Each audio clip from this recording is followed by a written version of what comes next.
राघव की शादी की बात जगह जगह चल रही थी, लेकिन किशोरी लाल जी को कोई लड़की पसंद ही नहीं आती थी। और उसकी एक ही वजह थी, किशोरी लाल जी का लालची होना। उनको लड़की वालों से मोटा दहेज चाहिए था और इसी चक्कर में एक दिन वो एक बहुत पैसे वाले के घर अपने बेटे का रिश्ता लेकर पहुंचे। उस आदमी का नाम था ओम प्रकाश। देखिए किशोरी लाल जी, मेरी एक ही बेटी है और मेरी सारी संपत्ति जायदाद सब कुछ मेरी बेटी नैना का ही है। पापा, नाम से लगता है बहुत खूबसूरत होगी। कितना अच्छा नाम है ना, नैना। ओ, वैसे बात तो सही है आपकी। अब इतना पैसा है, जमीन जायदाद है, इकलौती बेटी, आप भी क्या करेंगे? सब कुछ उसे ही देंगे ना। बिल्कुल ठीक पहचाना आपने। बस बेटी की शादी और सारी जायदाद उसके नाम। पापा, बिना देखे हाँ कर दीजिए ना। इतना अच्छा रिश्ता फिर कहाँ मिलेगा? माला माल हो जाएंगे हम। मैं अपनी बेटी को बुलाता हूँ। अरे नहीं नहीं नहीं नहीं, आपकी बेटी का नाम नैना है, सुनकर ही लगता है बहुत सुंदर होगी। रहने दीजिए अंकल, मैं तो आपकी बेटी के नाम से ही इतना खुश हो गया हूँ कि उसे बिना देखे शादी करने को तैयार हूँ। अब तो मैं उसका चेहरा सीधे शादी के बाद ही देखूंगा। और इस तरह राघव नैना का चेहरा नहीं देखता और उससे शादी कर लेता है। शादी के बाद अपनी सुहाग रात पर जब राघव नैना का घूंघट उठाकर देखता है तो नैना की आंखें बंद थी। कितने खूबसूरत हो तुम नैना, जरा अपनी आंखें खोलकर मेरी तरफ देखो तो सही। नहीं, मुझे शर्म आती है। अरे, मैंने तुम्हें शादी से पहले भी नहीं देखा, और अब अगर तुम आंखें खोलकर मुझे देखोगी भी नहीं तो मुझे अच्छा कैसे लगेगा? इससे पहले कि नैना अपनी आंखें खोलकर राघव की तरफ देखती, अचानक से लाइट चली गई और राघव नैना को पूरी तरह से देख भी नहीं पाया। अगली सुबह नैना राघव के लिए नाश्ता बनाकर लेकर आई। अरे ये क्या, आधा पराठा सेका हुआ है और आधा बिल्कुल कच्चा। ये तुमने क्या किया नैना? बहू, तुमने क्या आधा पराठा तवे से नीचे लटका कर रखा था, जो आधा सेका है और आधा कच्चा? मुझे जितना दिखेगा उतना ही तो सीखूंगी ना पापा जी। जहाँ जहाँ मुझे नजर आ रहा था वहाँ मैंने सीख लिया, जहाँ जहाँ नहीं दिखा वहाँ कच्चा रह गया होगा। इसका क्या मतलब है? ये कैसा मजाक कर रही है तुम? अरे बहू, तुमने इतना लंबा घूंघट क्यों लगाया हुआ है?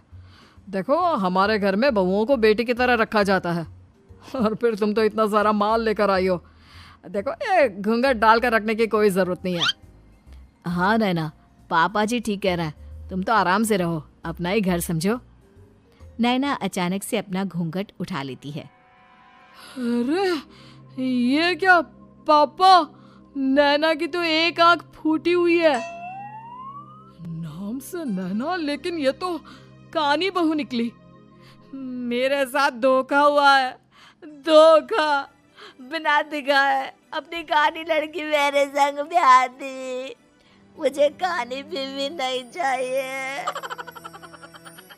मुझे अभी ओम प्रकाश जी से बात करनी पड़ेगी। आखिर उन्होंने मेरे साथ ऐसा किया क्यों? अरे, आप लोगों ने ही तो पापा से कहा था कि आप लोग शादी से पहले मुझे देखना नहीं चाहते। अब मेरे पापा पर क्यों इल्जाम लगा रहे हैं?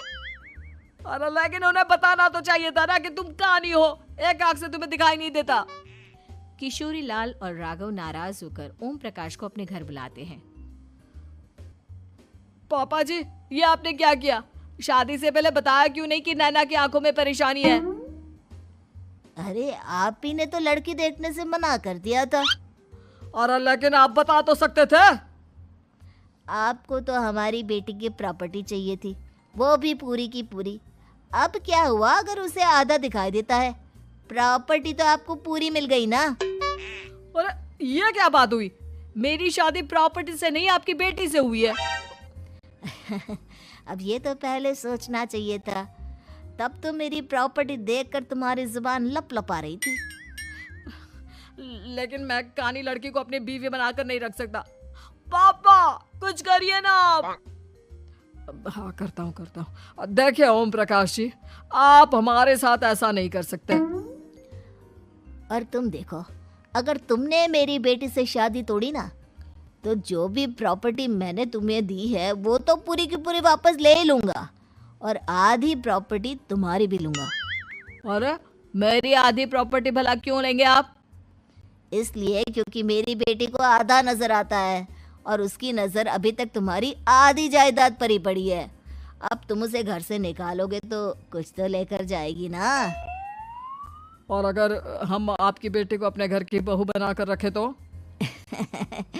तो तुम्हारी पूरी प्रॉपर्टी तुम्हारी ही रहेगी, और जो मैंने तुम्हें दिया है ना उसमें से बस मैं आधा लेकर जाऊंगा। अरे लेकिन अब आप अपनी दी हुई प्रॉपर्टी में से आधी वापस क्यों लेकर जाएंगे? अगर मैं आपकी बेटी को अपनी पत्नी बनाकर रखने को तैयार हूं तो? इसलिए ताकि भविष्य में अगर तुम मेरी बेटी को धोखा दो तो उसके पास कुछ तो रहे जो पति का हो। वैसे मेरे पास तो बहुत कुछ है, लेकिन अपने पति की कोई निशानी तो उसके पास होनी चाहिए ना।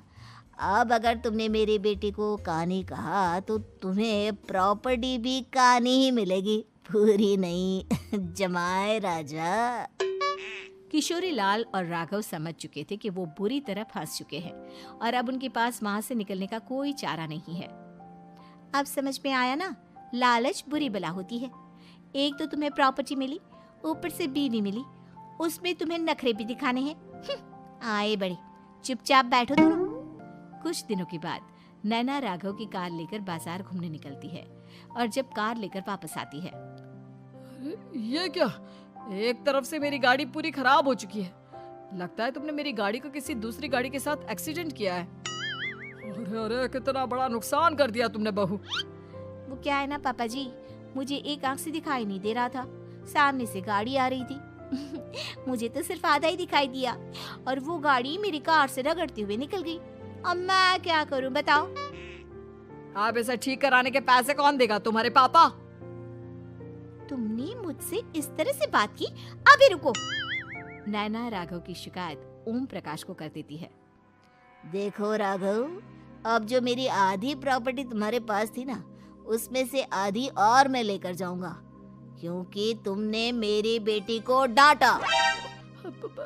अरे नहीं नहीं पापा जी, गलती हो गई, माफ कर दो। गलती की तो कोई गुंजाइश ही नहीं। अगली बार मेरी बेटी को डांटा तो बची हुई आधी में से आधी और ले जाऊंगा। लालच के चक्कर में हम दोनों ने बहुत बड़ी गलती कर दी बेटा। एक तो तुम्हें कानी बहू मिली और ऊपर से जो माल मिला वो भी काना।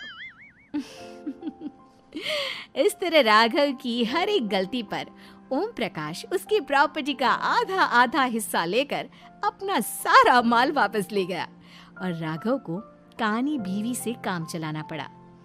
भाई लालच वाकई में